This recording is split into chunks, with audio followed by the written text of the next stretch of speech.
y todos trabajan en el mismo principio, ¿no?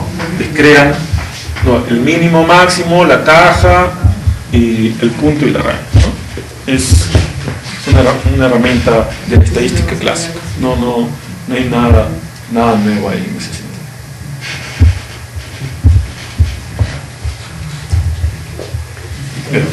Ahora vamos a ver a una herramienta que aquí ya comenzamos a ver un poco el asunto de las cosas espaciales. Esta es una herramienta que ya se va un poco de lo que es la estadística clásica, ¿no? El contact plot. Contact plot lo que trata de ver el contact plot es cómo varían la ley o cómo varía una variable dada con respecto a la distancia, a un contacto, a ambos lados del contacto entre, ¿no? Ya sea dos tipos de roca o dos dominios por ejemplo, de ley, ¿no? Como en zinc, ¿no? El dominio alto, dominio medio. La idea es ver cómo varían. En general la idea es si podemos utilizar muestras, el principio básico es ver, ¿podemos ignorar el contacto o hay que tomarlo en cuenta? Si lo podemos ignorar, entonces quiere decir que son dos dominios que los podemos juntar como si no existiera el contacto. Si no lo podemos ignorar, si el contacto es abrupto, el cambio de leyes es abrupto a ambos lados del contacto, ¿no? Que es lo que le llamamos contacto hard, entonces en ese caso no podemos ignorar. Estos son los casos más comunes. El suave, que simplemente podemos ignorar el contacto; duro, que simplemente tenemos que tomar en cuenta el contacto y no podemos mezclar esas dos poblaciones. Firme es cuando el contacto es gradacional, ¿no? Cuando la ley cambia suavemente, en muchos casos cuando el contacto ha sido fijado arbitrariamente, ¿no? Que han tenido que poner el contacto ahí porque tenían que ponerlo en algún sitio, ¿no? Pero la ley continuaba, ¿no? Porque el proceso que formó la mineralización el contacto para el proceso del contacto no existe, ¿no? Entonces ahí hay que definir un contacto gradacional.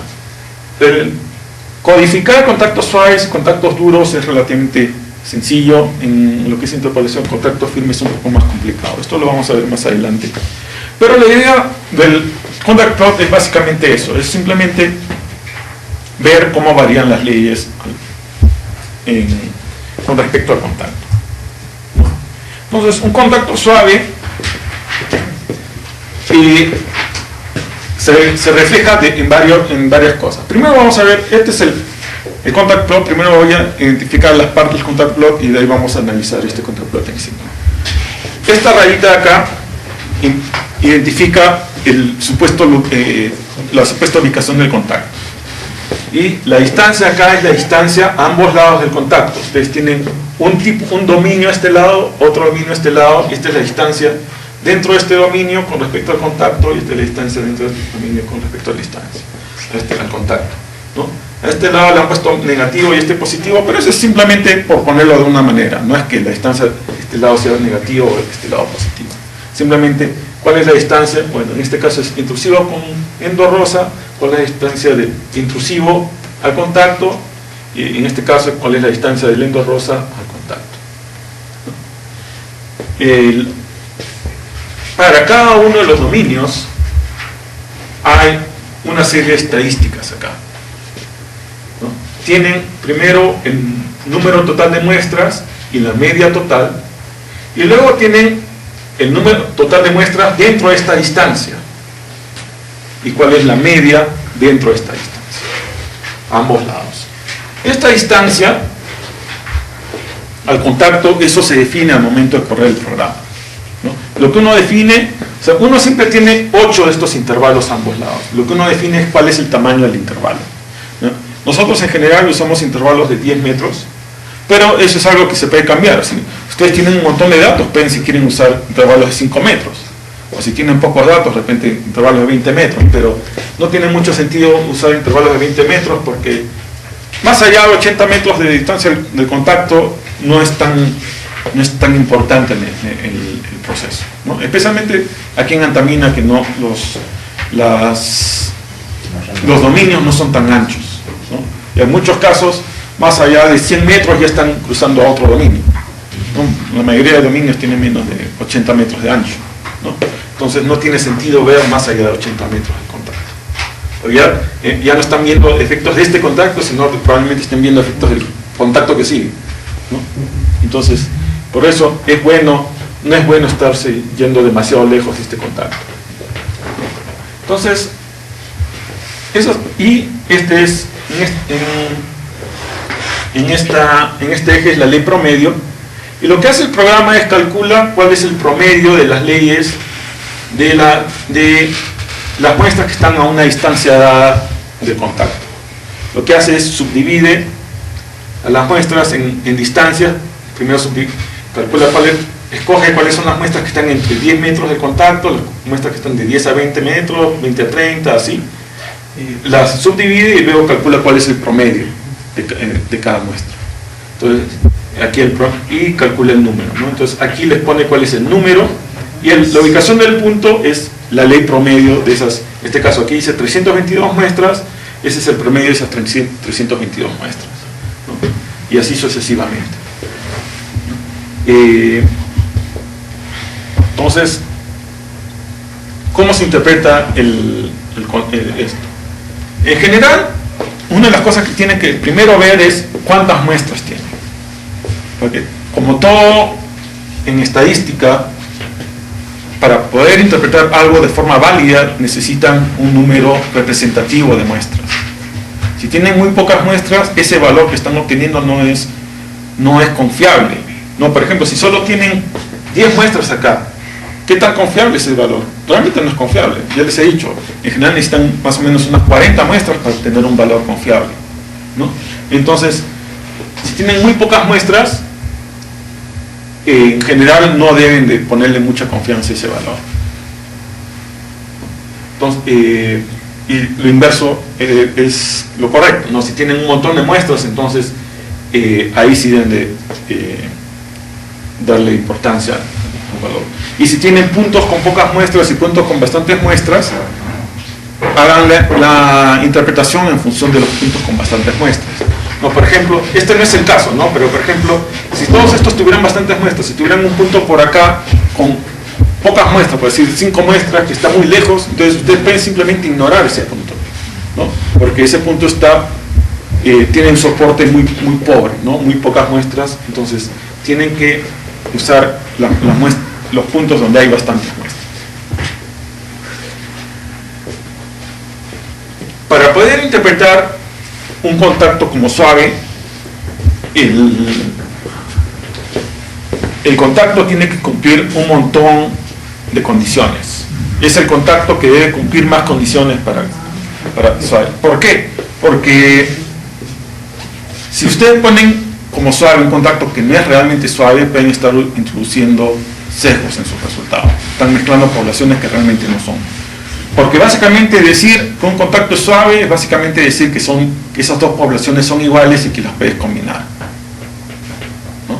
Si no están muy seguros, es mejor decir que esa población es simplemente, pueden mezclar hasta una cierta distancia del contacto, ¿no? Entonces, ¿cuáles son criterios que les pueden ayudar a definir si dos poblaciones son realmente suaves o no entre sí? Una es mirar cuál es la ley promedio general, ¿no? Que le sale acá, ¿no? En este caso, por ejemplo, aquí la ley promedio es 0.01 para el intrusivo y 0.01 para el endorrosa, es exactamente la misma.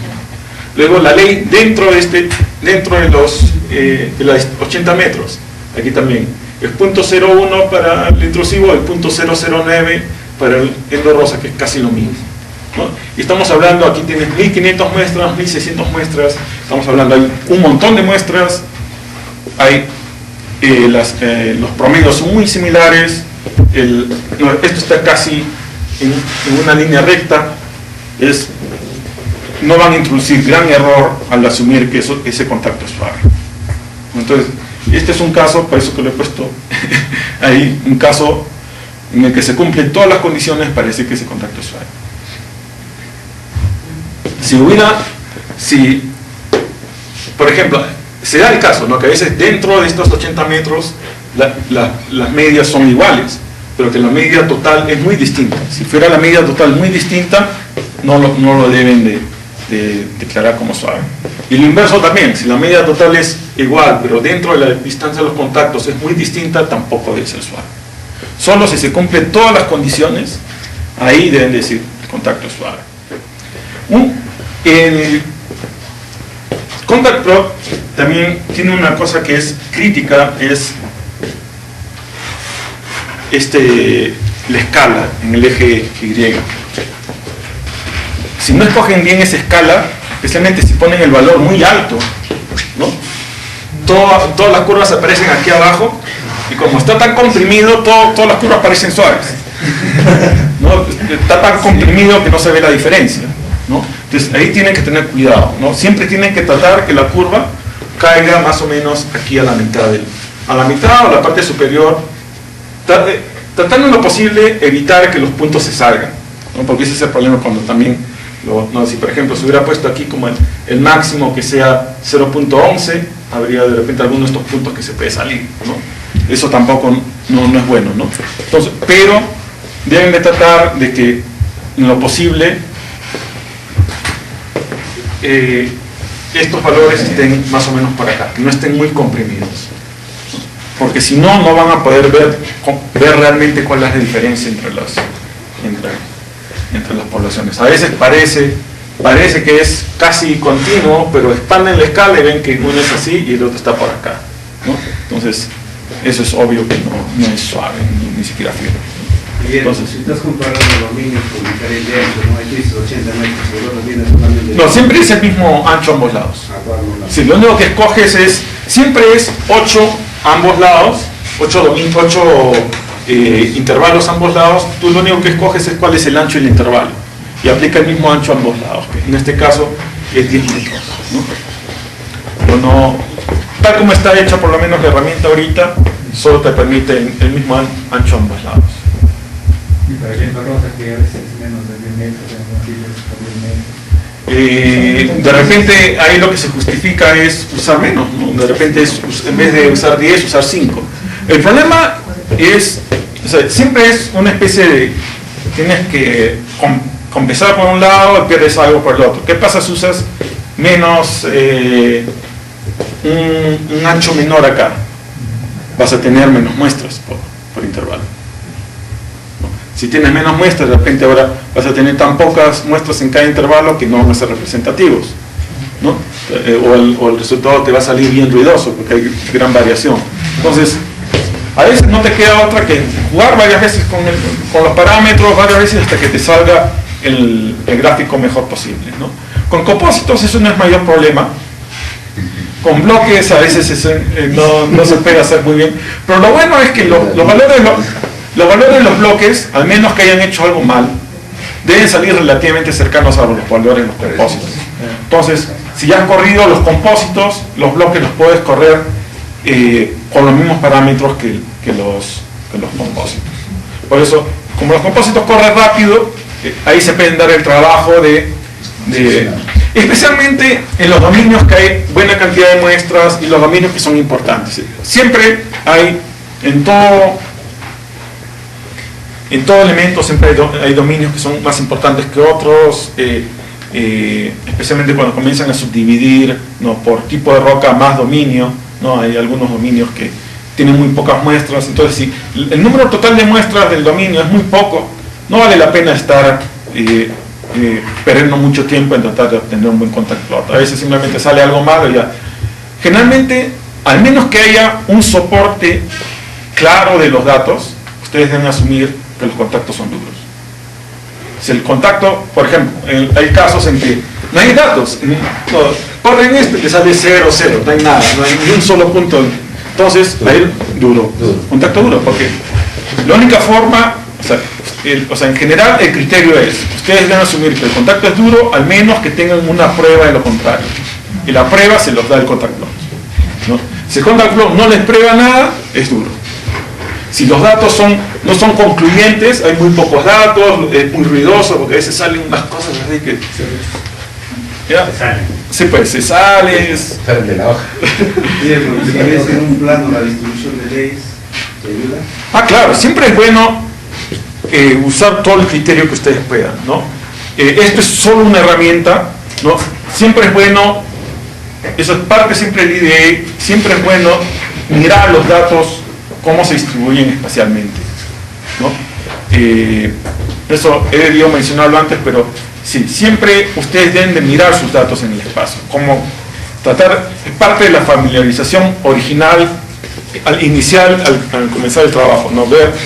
Tratar de ubicar cuáles son las zonas donde hay mayores valores, donde hay menores valores, ver por tipo de roca, qué tipo de roca tienen mayores valores, cuáles no, y también plotear cada tipo de roca por separado y ver si es que cada tipo de roca tiene variaciones, porque no todos los tipos de roca, no, en antamina es obvio, hay incluso cobre, zinc, dentro del mismo tipo de roca hay zonas con altos valores y hay zonas con bajos valores, dentro del mismo tipo de roca, ¿no? Entonces eso es algo que ustedes tienen que tratar de identificar, porque eso es crítico, ¿no?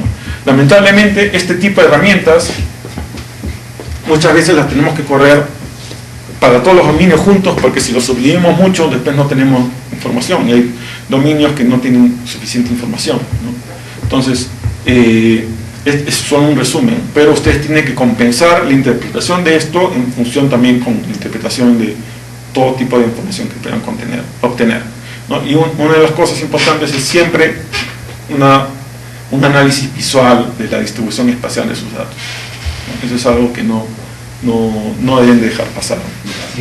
Claro, siempre deben ustedes tratar de entender cuál es la relación geológica, cuál es entre los distintos elementos y los tipos de roca, distintos dominios que están usando, y tratar de ver si están obteniendo algo que va con lo que ustedes esperaban o no. Si tienen algún resultado inesperado, deben tratar de ver, ¿está bien? De repente me equivoqué y cogí los códigos equivocados y me salió mal el contact flow, es lo primero que deben chequear, ¿no? Si está bien, ¿no? Lo segundo, si está bien hecho el contact flow, entonces, ¿por qué estoy obteniendo aquí algo raro, algo que no era lo que esperaba, ¿no? A mí me estaban diciendo los de logueo que siempre el intrusivo y el lendo rosa tenían molly parecido, pero me está saliendo distinto. ¿Qué ha pasado? ¿No? Entonces tienen que tratar de, no lo dejen, ya, está raro, ya, no, o sea, si tienen algo raro siempre, o si es al revés, ¿no? Si les decían que no había ninguna correlación y ustedes no tienen que hay contactos suaves, ¿no? ¿Qué ha pasado? ¿Por qué está pasando esto? ¿Por qué nadie les había dicho esto? Entonces, de repente, simplemente no le habían dado importancia a ese asunto o hay algo raro, ¿no? Siempre tienen, esa es la idea del exploratory data analysis, del análisis exploratorio de datos. Por eso que se llama exploratorio, es para explorar los datos. Ustedes quieren ver qué pasa con sus datos, ¿no? No se limiten a hacerlo simplemente porque es algo que hay que hacer, ¿no? La idea es entender los datos, ver qué cosas está pasando, qué cosas se pueden estar saliendo de lo normal. Todo el tiempo están añadiendo datos, aunque en general la proporción de datos que añaden al total de información en general cada vez es menos, ¿no? Porque la base de datos ahorita es tan grande que un año de perforación no añade significativamente, pero siempre puede haber casos en los cuales cosas se salgan fuera de lo normal, cosas fuera de lo esperado. Entonces, si sucede eso, ustedes tienen que tratar de entender por qué. Pero para poder darse cuenta de eso, tienen que ustedes estar mirando, ¿no? Si hacen las cosas por hacer, si simplemente hacen todos los contactos, lo setean todo en batch file, lo corren, lo imprimen, lo ponen en el binder y siguen para adelante, no están haciendo su trabajo bien, ¿no? Tienen que hacer el trabajo y chequearlo. Y de preferencia, chequenlos antes de imprimirlos, para que no estén gastando papel por las puras.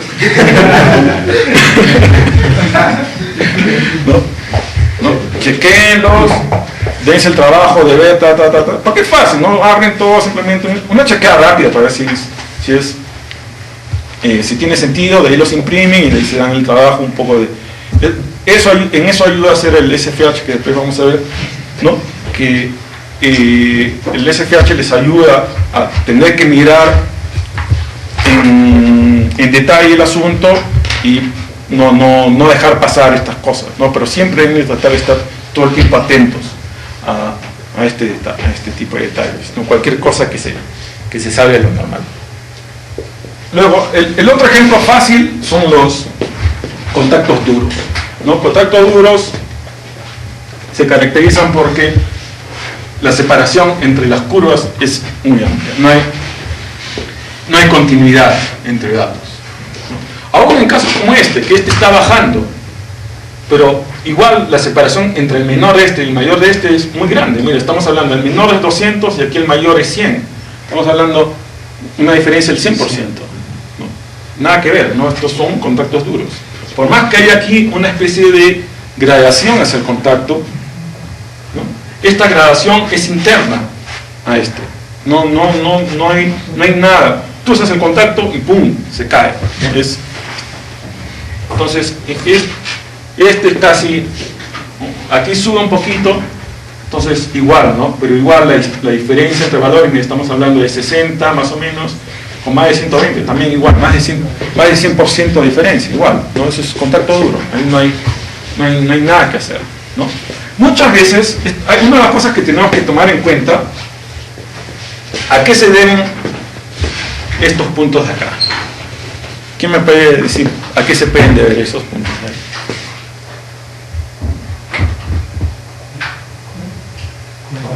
¿Por qué ocurre esto? Mira, pum, saltó. Aquí también, pum, saltó, justo en el contacto. Por los compósitos. Exacto. Los compósitos, tal como los hacemos en antamina, no se cortan en el tipo de roca.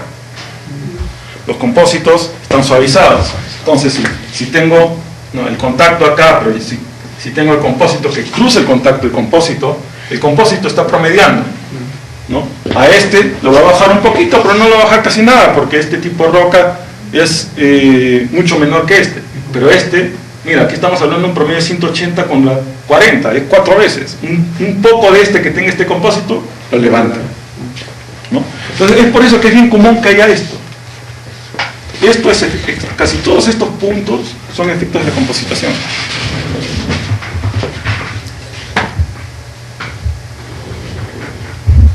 Igual, bueno, aquí no tanto para esta tendencia, ¿no? Pero de repente, el último punto, aquí de repente este punto también está bajado, ¿no? Porque si no, ustedes pueden ver, podría haber estado más acá, ¿no? Este punto está un poquito más bajo, de repente ese efecto de la compositación también, ¿no?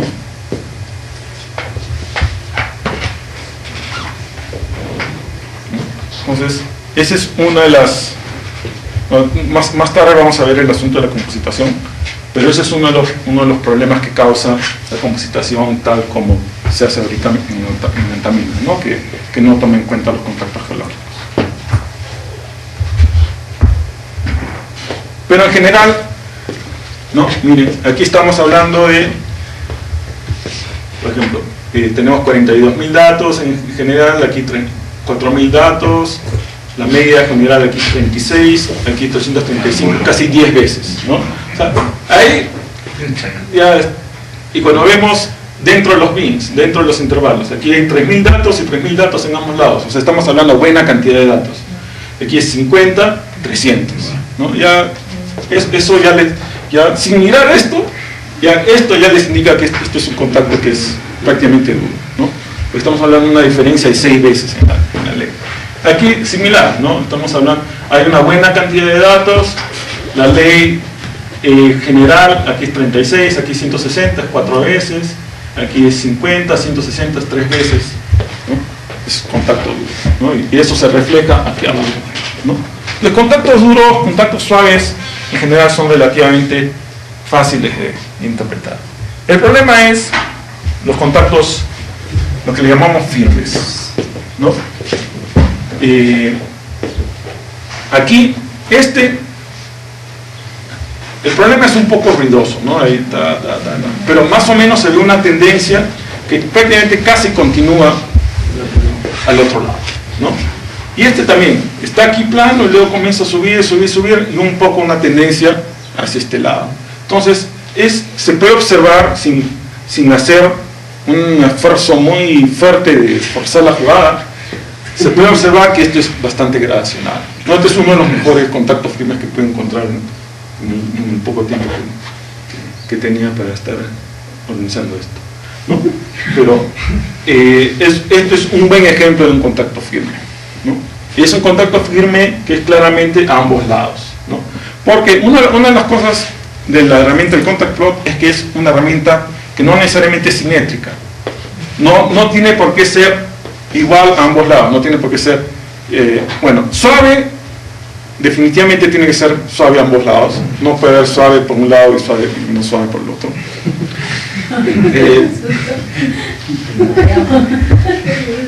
Duro se puede combinar con firme, o sea, puedes tener firme, duro, o firme, duro, duro, ¿no? Por ejemplo, este es un caso en que podría ser firme duro, ¿no? Porque se puede ver que más o menos puede continuar así, pero aquí la tendencia para arriba no es tan clara y el salto es muy fuerte. Entonces, por ejemplo, aquí ustedes pueden decir que tiene un contacto firme con pero que tiene un contacto duro con ¿no? Entonces, esa es una forma en cómo pueden ver, ¿no? Este es un contacto más firme y este es firme con y este es duro con ¿no? Y eso se ve un poco, bueno, en las medias aquí no hay las medias a veces no ayudan mucho en lo que es firme, pero igual acá no ven que la diferencia de leyes es bastante grande, ¿no? Aquí es 32-43, la diferencia de leyes no es muy grande, es un tercio. Es grande, pero no es tan grande. En cambio aquí estamos hablando de 0.01 con 0.08, es 7 veces, ¿no? Es por eso que aquí es más, quizás puede ser firme este lado, pero este lado ya más complicado que puede ser firme, ¿no? Entonces, generalmente, ¿cómo se codifica esto? Ustedes lo que hacen es escogen cuántas muestras pueden usar de este lado, o cuántas muestras podrían usar, o qué distancia podrían ir al otro lado del contacto, ¿no? Por decir, en este caso, la tendencia viene así, yo podría usar 2 o hasta 3, quizás, ¿no? Entonces yo digo que de este lado yo puedo usar hasta 3 de este lado. Entonces la forma de codificarlo es la siguiente.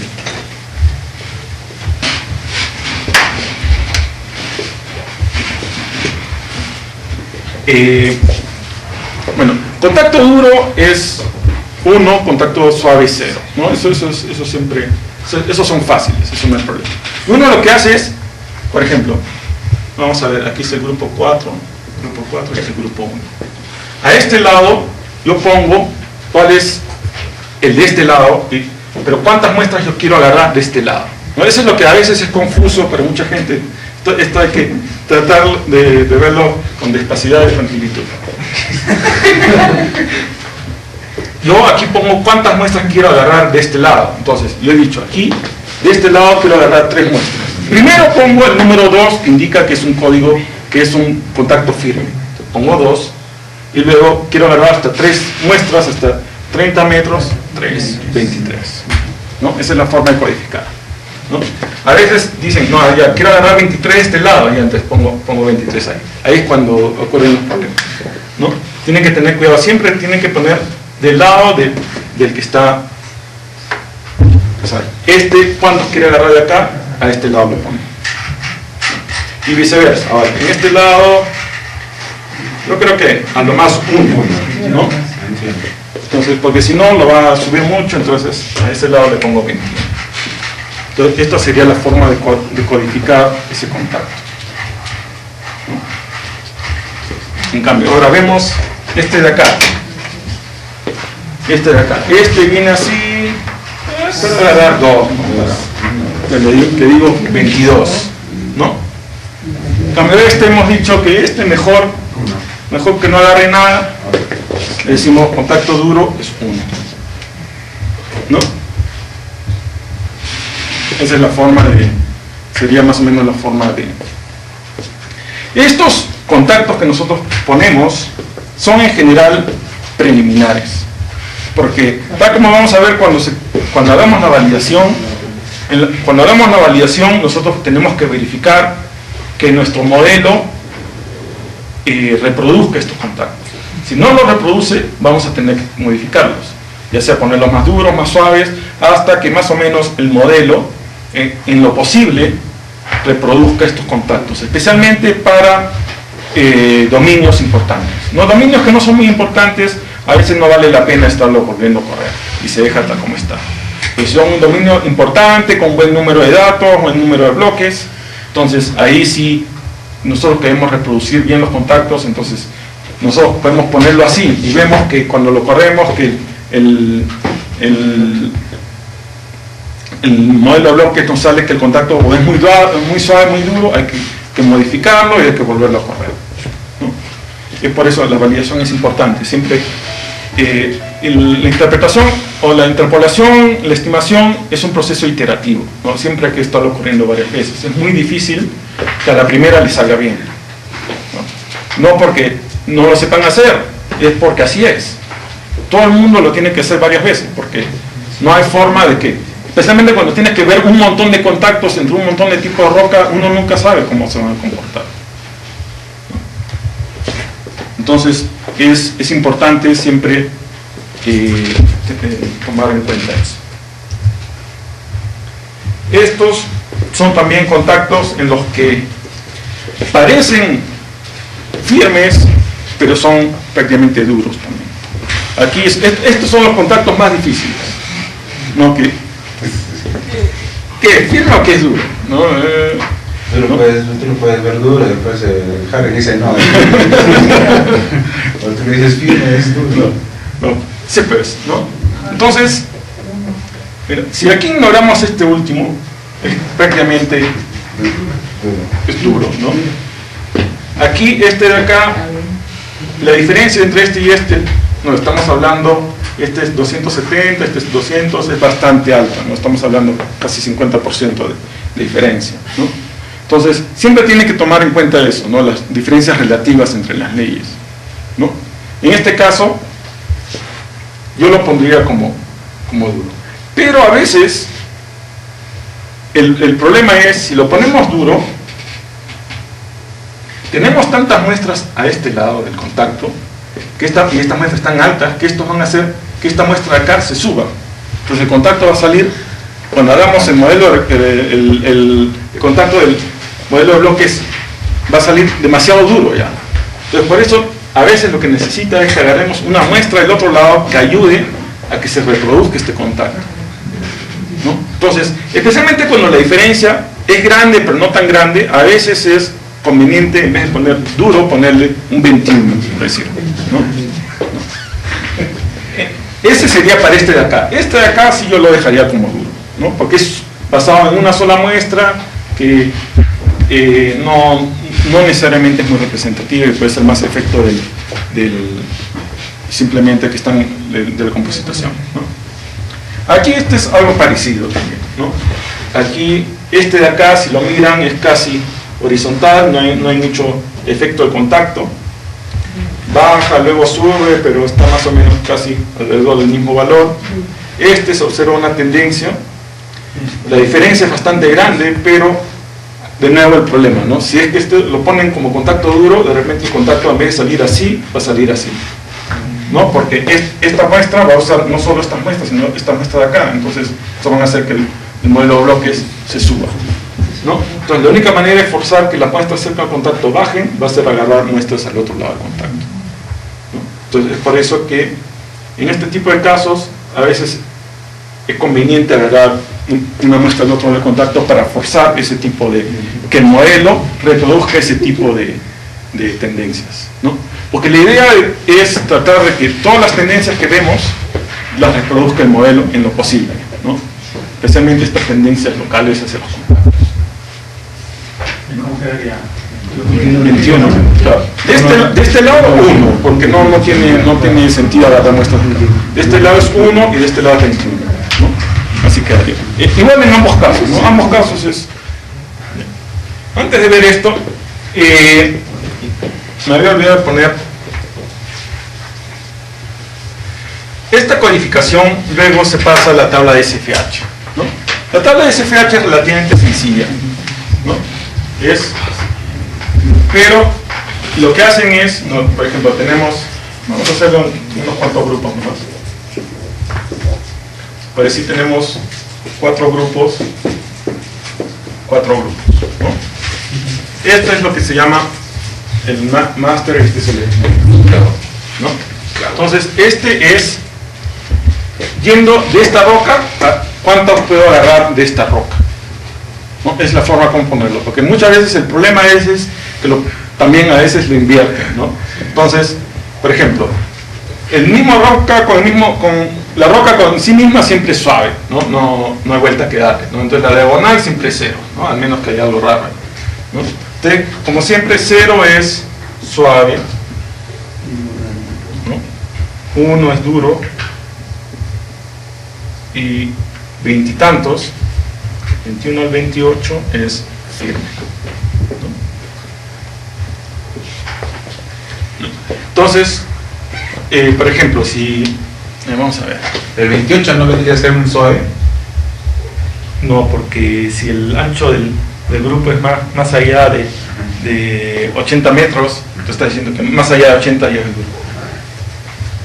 Pero para efectos prácticos es casi un suave, ¿no?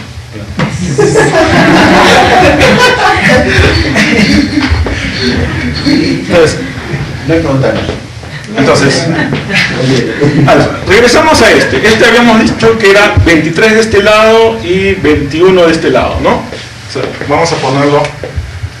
A ver, este es grupo 4 y grupo 1, ¿no? Este es 21 de este lado y 23 de este, ¿no? ¿Cómo ponemos esto acá? ¿No? Entonces, el grupo 1 yendo al grupo 4 es 21. Entonces, 1 yendo al 4, 21. Luego, 4 yendo al 1 es 23. 4 yendo al 1 es 23. ¿Está claro?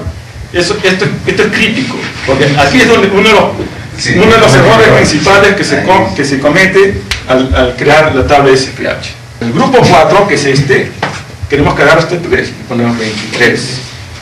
Entonces el grupo 1, ¿cuántas muestras queremos que agarre del grupo 4? Queremos que agarre una nomás. Entonces en el 1 le ponemos 21. Ahora, hasta ahí estamos bien. Ya. Ahora, para pasar estos datos al SFH, el 1 va a agarrar del 4, ¿cuántas? 21, ¿no? Vamos del 1 al 4, 21. El 4, ¿cuántas va a agarrar del 1? 23. 4, ¿cuántas va a agarrar del 1? 23. 23. ¿Ya? Esto hay que tener cuidado, porque lo que casi siempre pasa es todo al revés, ¿no? Aquí ponen 23 y aquí ponen 21, ¿no? Ahí es donde está mal, ¿no? O también a veces cometen el error acá, ponen 23 acá y 21 acá, porque dicen, ya, el 4 va a agarrar 3 de este, ponen 23 a este lado, y el 1 va a agarrar 1 de este, ponen 21 a este lado, ¿no? Tienen que tener cuidado, ¿no?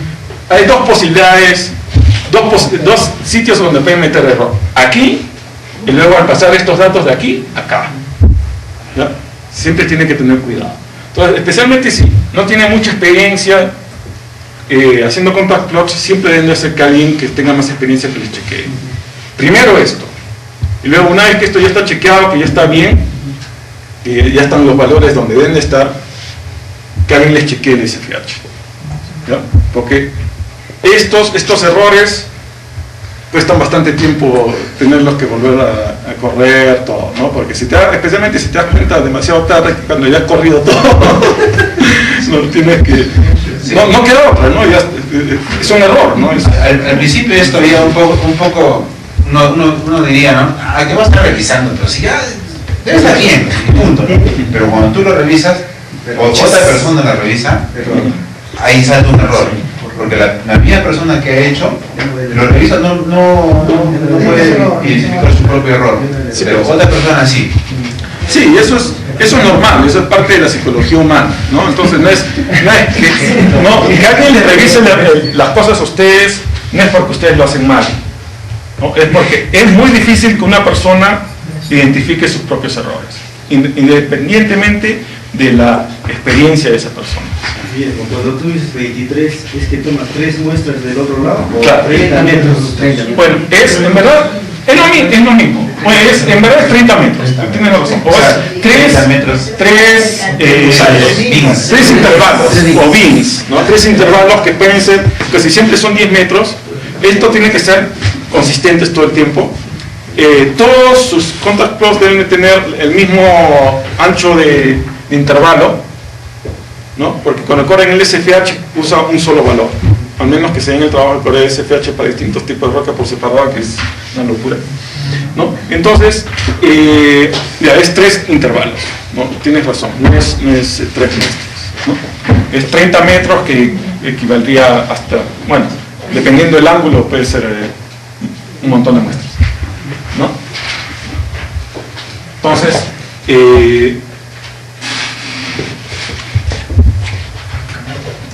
estamos bien con el SFH. Esto es crítico, porque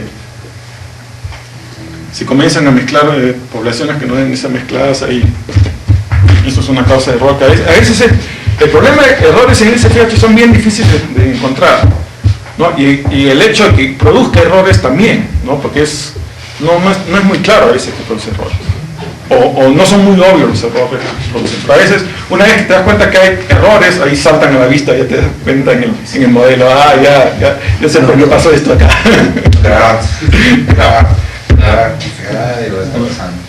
¿No? Entonces, ahora vamos a cambiar un poco de tema. Vamos a ver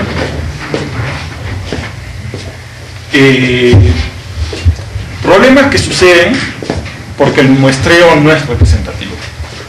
Estos son problemas que suceden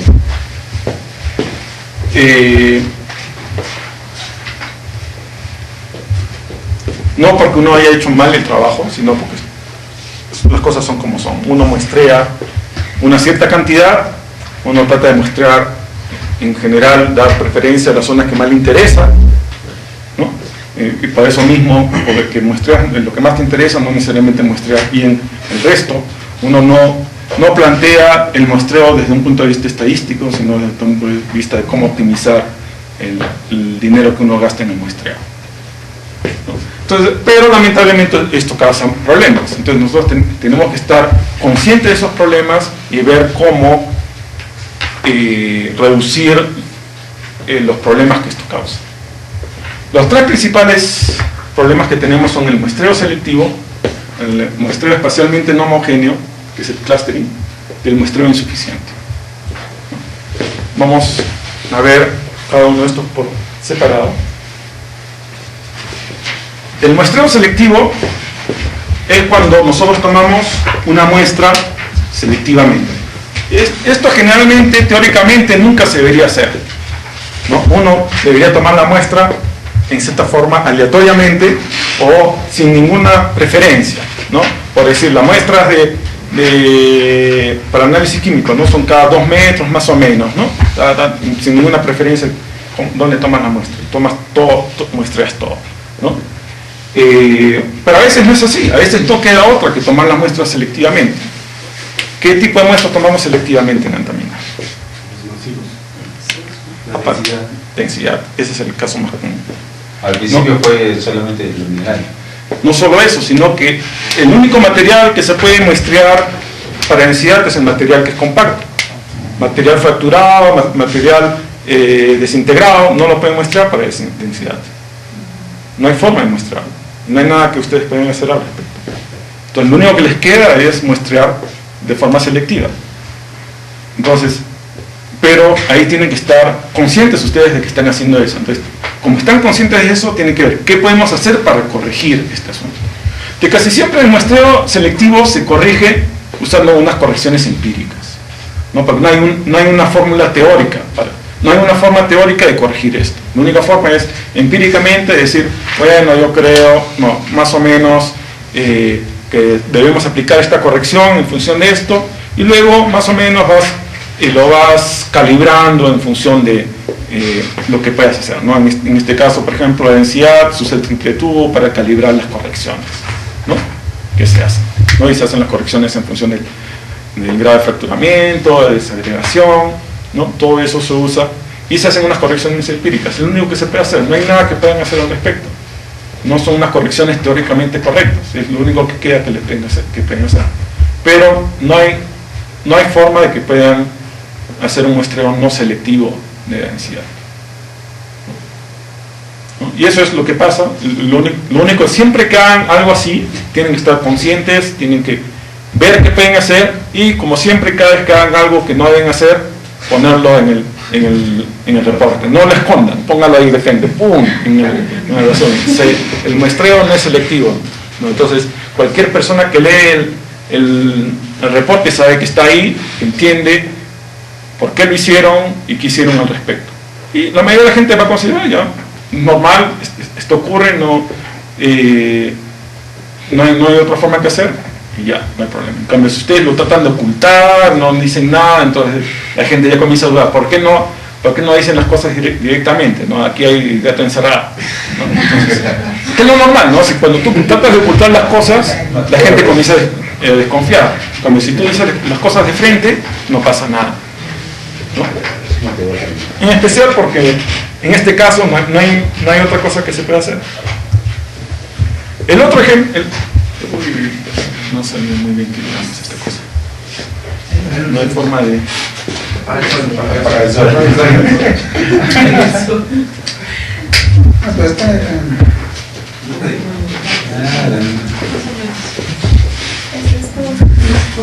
Bueno,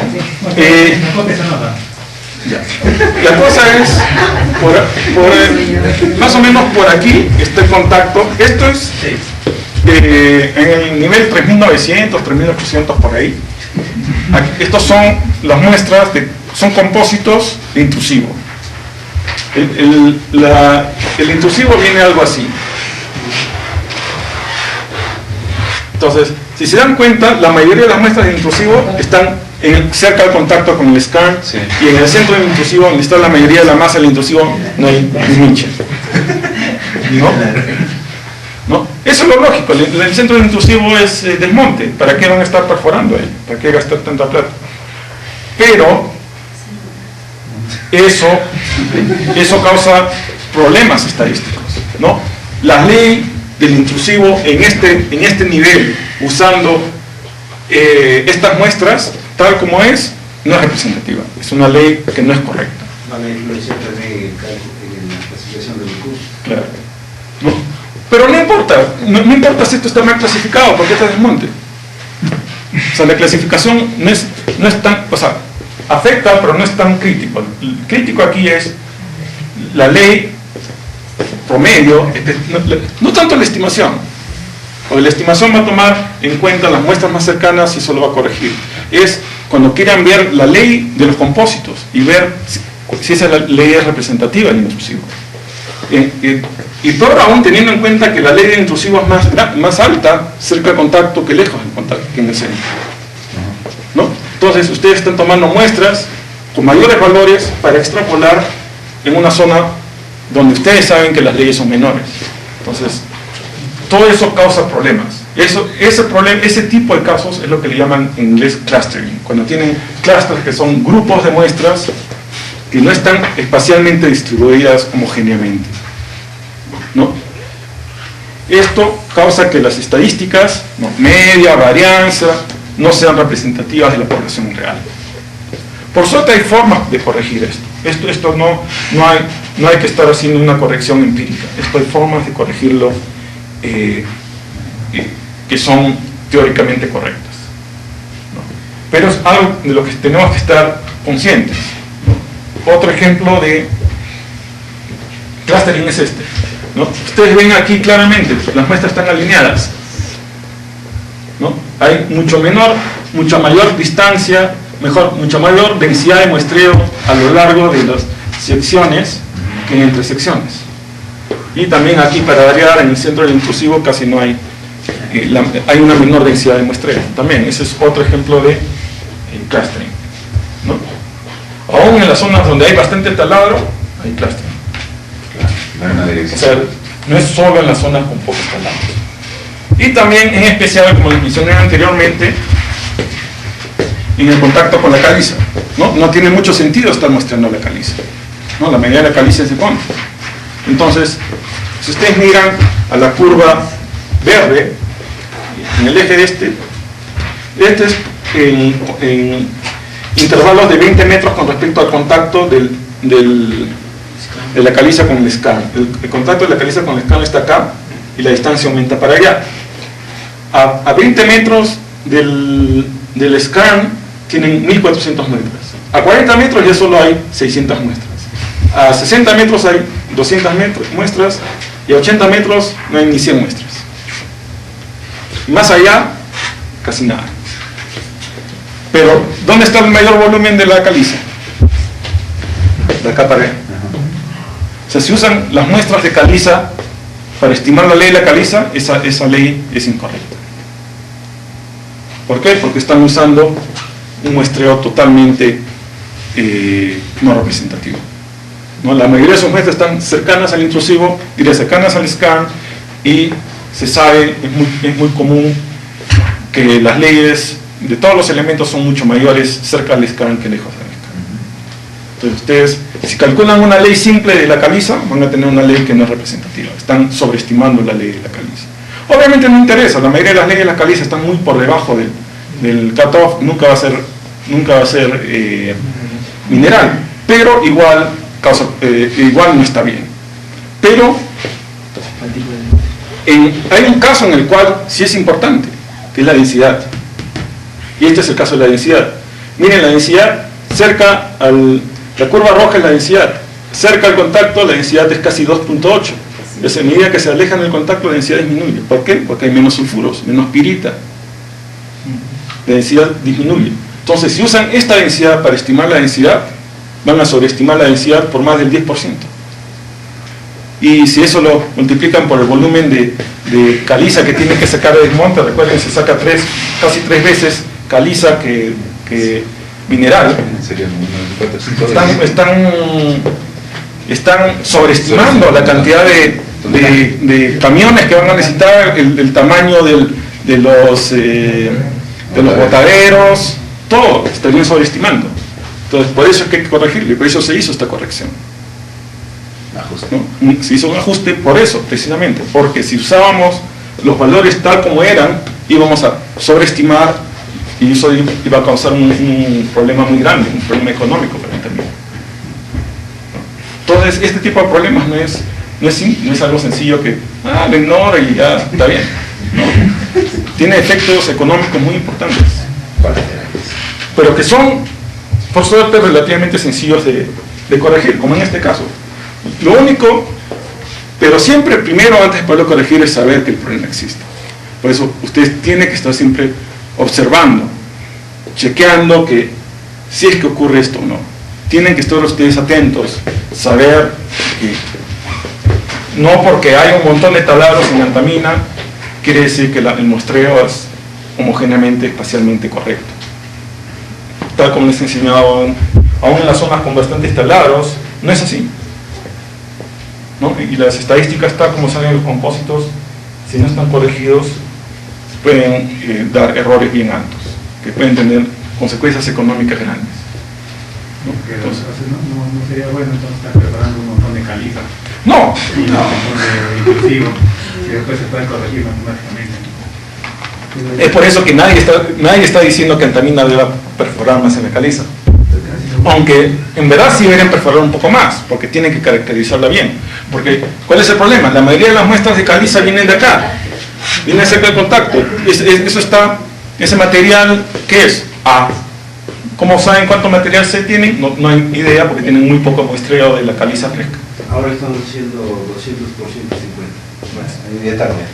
¿No? Entonces, es por eso que tienen que muestrar la caliza también, precisamente porque necesitan esa información. Pero no están muestreando simplemente porque el muestreo no es homogéneo, es simplemente porque necesitan la información. Eso siempre hay que tenerlo en cuenta. El muestreo hay que hacerlo porque lo necesitamos, por algún motivo claro. el hecho de que no sea totalmente, espacialmente homogéneo, no es razón para estar perforando más, porque esto se puede corregir. Ahorita vamos a ver cómo. Este es un ejemplo de cómo se puede corregir, ¿no? Y es una corrección bastante buena, no introduce mayor error, ¿no? Con unas correcciones relativamente sencillas se pueden corregir, pero ustedes tienen que estar atentos a este error.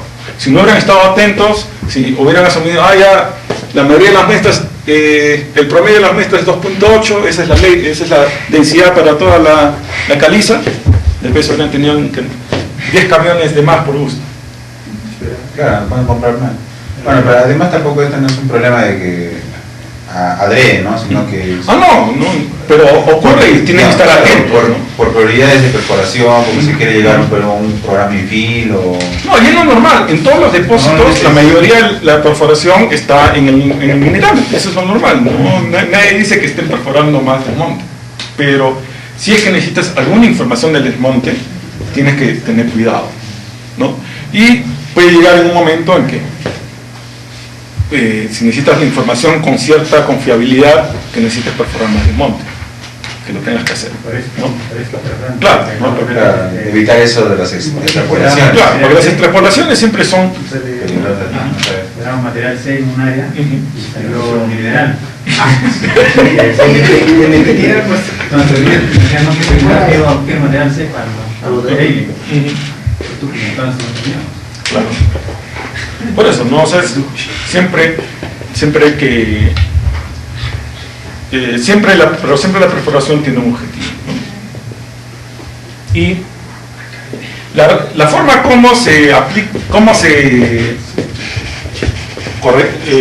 corrige el clustering es con lo que se llama en inglés declustering. ¿No? El declustering es el proceso de asignar pesos a cada muestra proporcionalmente al volumen o área que represente esa muestra. Porque el clustering en general ocurre porque las muestras no son representativas, el número de muestras o cada muestra no es representativa del volumen que representa. Por ejemplo acá. Tenemos un montón de muestras acá, a 10 metros de contacto, donde el volumen de caliza es muy pequeño, pero entre 50 y 380 metros, que es 20 veces más volumen, tenemos mucho menos muestras. Entonces, ese número de muestras, estas muestras presentan un volumen mucho menor que estas. Entonces, si los usamos con el peso 1, que es, o sea, cada muestra tiene el peso igual, estamos aplicándole este es un peso que es mucho más grande del que representan. Entonces, lo que hay que hacer es básicamente que el peso que tiene cada muestra sea proporcional al volumen que representa. En las zonas donde hay demasiado muestreo, las muestras deben tener menos peso. Las muestras donde hay menos muestreo, las muestras tienen que tener más peso. O sea, el peso de las muestras va a estar en proporción al volumen, proporción directa, no inversa, directa.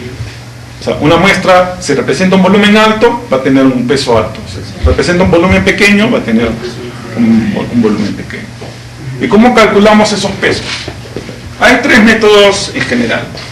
Uno es el método poligonal, otro es el método de las celdas, y el método que nosotros usamos acá es el NN, ¿no? Esa es la razón por la cual usamos el NN. Es simplemente porque las estadísticas de los compósitos no son confiables. Siempre hay algún clustering. La única forma de tener estadísticas declustereadas es haciendo un declustering, y eso es con el NN. Ahorita vamos a ver cómo se aplican cada una de estas, pero básicamente el NN es eso, es simplemente, en sí no es un modelo propiamente dicho, es simplemente la información de los compósitos que ha sido declustereado.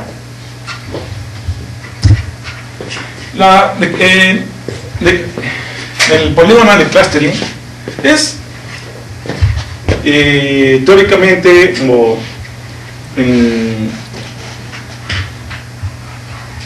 en definición es relativamente sencillo, en concepto es sencillo, es simplemente cada muestra se le asigna un polígono de influencia, ¿no? Especialmente cuando lo estamos viendo en 2D, en área, se le aplica a cada muestra un polígono de influencia y el peso de la muestra va a estar en función del área del polígono de influencia. Los polígonos de influencia son fáciles de calcular, ¿no?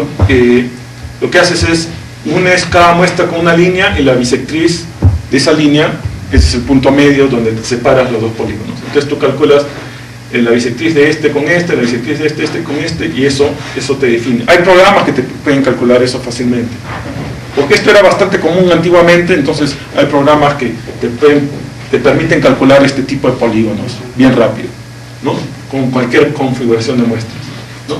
Entonces te calculan los polígonos y simplemente calculas el área. Eso también hay un montón de programas que te ayudan a calcular áreas de polígonos y ya no hay problema. Si estás en 3D, la forma de hacerlo lo más sencillo es simplemente calcularlo por bancos o por secciones, ¿no? Y es igual, ¿no? En cada banco calculas los polígonos, luego calculas el área en cada banco y ya, ¿no? Entonces en sí es relativamente sencillo, ¿no? Entonces, por ejemplo, en este caso nosotros tenemos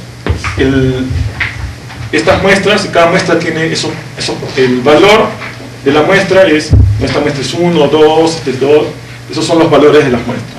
El promedio simple de estas muestras es 3.3, pero si les aplicamos el promedio en función del polígono de influencia es 2.5, ¿no? Esto es porque estas muestras, que son las que tienen los valores más altos, tienen unos polígonos de influencia más pequeños, ¿no? Entonces, si vemos que hay una gran diferencia en las leyes, nos estamos yendo de 3.3 a 2.54, ¿no? Y esto es una representación más real de la ley real de estos compósitos que esto, ¿no? Entonces, eso es la importancia del clustering, ¿no? Que si no usamos el declustering, podemos estar sobreestimando la ley de los compósitos y después, ¿qué pasa? Tenemos una ley de los compósitos 3.3, hacemos la interpolación y nos sale una ley cercana a 2.54. ¿Y qué pasó con mi ley? ¿Dónde se fue? ¿Qué han hecho? ¿No? Es que es verdad, eso pasa, ¿no? ¿Cuántas veces nos ha pasado con clientes que no entienden el asunto? ¿No? ¿Por qué? Porque la mayoría, cuando están perforando, comienzan a perforar primero por todos lados, luego encuentran la zona de alta ley, le meten un montón de taladros a la zona de alta ley. Obviamente tienen mayor muestras en las zonas de mayor ley, el promedio simple le va a salir con una ley sobreestimada. Calculas una ley declustereada, te va a salir mucho más baja. Cuando tú haces interpolación, casi siempre la interpolación aplica un cierto declustering. Entonces tu ley va a estar, la ley interpolada va a estar más cercana a esto. Entonces si lo comparas directamente con este de acá, te va a salir muy bajo, te van a decir, ¿qué pasó? ¿Por qué me has robado la ley? He perdido el 30% de mi ley, ¿no? Cuando en verdad no es así. En verdad lo que pasa es que su promedio simple no era real. Este promedio no es real, ¿no? Uno de los problemas con el poligonal de clustering es ¿qué hacemos en los bordes? ¿No? Porque aquí entre estos dos yo puedo más o menos limitar, ¿no? Entre estos, ¿dónde están los bordes? No simplemente las bisectrices, no hay problema, es fácil de hacer. Pero ¿qué pasa acá? ¿Dónde limito? ¿No? Entonces ahí entra un poco el criterio geológico, ¿no? Uno tiene que decir, siempre que aplicas este criterio, tú tienes que usar un criterio de decir, yo voy a extrapolar mis muestras hasta acá, ¿no? Y asignas un límite externo a los polígonos de clustering. No, si hay que hacerlo por banco, tienes que hacer esos polígonos por banco, ¿no? Entonces eso limita la extensión. Si no, se podría ir hasta por allá, ¿no? Entonces es ya demasiado irreal, ¿no? Es ya excesivo, ¿no? Pero en general el poligonal de clustering funciona relativamente bien, ¿no? Otro que es popular también es el cell de clustering. Este método lo que hace es calcula celdas, ¿no? Un tamaño dado, casi siempre la idea es el tamaño de las celdas sea aproximadamente igual al promedio del espaciamiento entre los taladros, y se ponen las celdas y lo que hace es a cada muestra le asigna el inverso del número de muestras en la celda en la que está esa muestra, ¿no? Entonces esta muestra, hay una sola muestra en esa celda, el inverso de 1 es 1, ¿no? Entonces el peso de este es 1. Aquí también. En esta celda hay 2 muestras. Entonces el peso de cada muestra es el inverso de 2, que es medio. Entonces el peso de cada una de estas muestras es medio. Este peso es 1, este peso es 1. Entonces eso lo vemos acá, ¿no? El peso de este es 1, el peso de este es 1, puesto que luego el peso de estas es medio, cada uno, 8 más 6 entre 2, luego 1, 1, luego se suma entre el número total de pesos, que en este caso son 5 celdas, 1, 2, 3, 4, 5, igual sale, ¿no? Menor que antes. Y como ven, obtenemos un resultado bastante parecido al poligonal. El problema principal con el método de las celdas es que es muy sensible al origen de las celdas. Ustedes aquí claramente pueden ver, ¿no? Si muevo mi origen un poco más acá, ahora ya esta muestra va a estar en una sola celda, ¿no? O si esto lo bajo, ahora van a haber tres muestras en una celda, ¿no? Entonces, ese es uno de los problemas del método de celdas, que es muy sensible a eso, ¿no? Y también un poco a veces es bueno aplicarle también el límite, pero en general el problema principal es eso, que es sensible al origen de la celda. Por eso que no es un método que no es muy confiable, no se usa mucho, más que todo lo quería mostrar para que lo conozcan, se menciona bastante, pero en general no es muy recomendable. Y esa es la razón principal por la cual nosotros usamos el tercer método, que es el NN, ¿no? El NN lo vamos a ver en más detalle cuando veamos los métodos de interpolación. Es simplemente que un método en el cual los valores de cada muestra se asignan a los bloques más cercanos a dicha muestra. Entonces, ahí ya no hay generalmente los bloques son asignados en función de cada muestra, y los pesos a cada muestra son en función al número de bloques que han sido codificados por esa muestra. ¿No? Si una muestra codifica 3 bloques, su peso es 3, ¿no? Y así sucesivamente. Generalmente, lo que nosotros no calculamos el peso para cada muestra, simplemente hacemos la distribución del total de bloques, ¿no? Que es lo mismo, simplemente estamos usando una muestra 3 veces en vez de aplicarle un peso de 3, ¿no? Pero para efectos prácticos es lo mismo, ¿no? Entonces, al tomar la distribución de los bloques, tal como salen del NN, en efectos prácticos es como si nosotros le estuviéramos asignando a cada muestra un peso equivalente a cuántos bloques codificó esa muestra. Es exactamente lo mismo. Si ustedes hacen el cálculo, les va a salir exactamente lo mismo. Obviamente el número de muestras es distinto, pero el resto, la media, la desviación estándar, todo va a salir igual, ¿no? Los resultados en general son muy similares al método poligonal, ¿no? La única diferencia es que va a ser en función de cómo se definan los polígonos, ¿no? Al igual que el método poligonal, hay que limitar la extensión de la interpolación, ¿no? Porque si no, se gasta muy lejos y ya no es muy representativo, ¿no? Entonces, generalmente los valores para interpolar el NN, los que vamos a usar deben estar limitados por la distancia que se considera representativa en el depósito. Aquí en Antamina casi siempre el NN lo calculamos en el volumen de bloques que se va a usar para la validación, que es casi siempre pasos 1 o 2, que están entre 50 y 75 metros de distancia, ¿no? Entonces, pero si es necesario, ¿no? Esa es una de las cosas que yo creo que deberíamos explorar para el modelo de este año, es ver de repente limitar el NN a incluso menores bloques, ¿no? Especialmente para la validación del paso 1 y 2, ¿no? Porque en los pasos 1 y 2 se usa hasta distancias muy grandes. Yo creo que el NN extrapolado a distancias muy grandes puede ser no muy representativo, ¿no? Entonces es algo habría que revisar y ver si vale la pena. Otro aspecto es que la altura de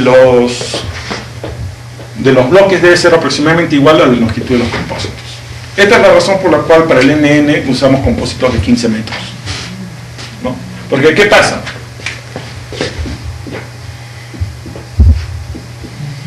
Pero si lo veo que llega a 7.5. La victoria es 7.5.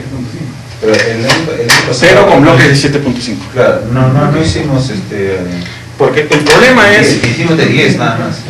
¿qué pasa si el compósito es mucho menor? Voy a hacer un caso exagerado para que sea fácil de ver. ¿Qué pasa si el compósito es mucho menor que el bloque? ¿No? Por ejemplo, tenemos 3 compósitos dentro del bloque. Solo uno de los compósitos va a ser usado. El más cercano. El más cercano. Igual, aquí tenemos otros así. Este va a ser usado, este va a ser usado, y va a haber compósitos que no vamos a usar. Entonces no estamos usando todos nuestros compósitos en la distribución. La distribución que vamos a obtener no es representativa de la distribución de nuestros compósitos, ¿no? Porque no todos nuestros compósitos están siendo usados. Es por eso que la altura, la longitud del compósito debe ser mínimo la longitud de la altura del bloque. La longitud del compósito igual a la altura del bloque. Porque si no, puede ocurrir que... Y esto nos ha pasado. Yo he hecho chequeos en unos depósitos que estábamos trabajando para un cliente y el compósito era muy pequeño y si usábamos así, tal como estaban usando compósitos de 2 metros y bloques de 5 metros de alto, menos del 80% de los compósitos eran usados en el NN, ¿no? O sea, 20% de los compósitos no eran usados. Entonces la distribución que se obtenía no era representativa. Entonces, por las puras, en vez de corregir, estabas introduciendo error, ¿no? Entonces, esto es crítico, ¿no? Si quieres usar compósitos más cortos, la única opción es usar bloques más pequeños, ¿no?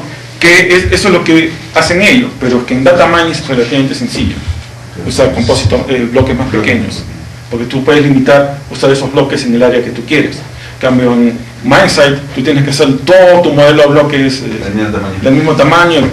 Si con 10 por 10 por 15 ya es una monstruosidad de modelo, con 10 por 10 por 7.5 estás duplicando el número de bloques. Pero es una alternativa. Si se tiene que hacer, se tiene que hacer. Pero por eso mismo, si van a hacer con compósitos el NN con compósito de 7.5, tienen que hacerlo con bloques de 7.5 de alto. No hay otra. No pueden, si lo hacen con compósito de 7.5, bloques de 15 metros, corren un riesgo muy grande de introducir error. Bien. Yo no diría con el riesgo, es una certeza que van a introducir error, ¿no? Entonces, ese es el problema con el NN, ¿no? Pero esa es la razón por la cual nosotros usamos el NN, porque este es el método más sencillo para obtener una distribución de datos que es de clustereado.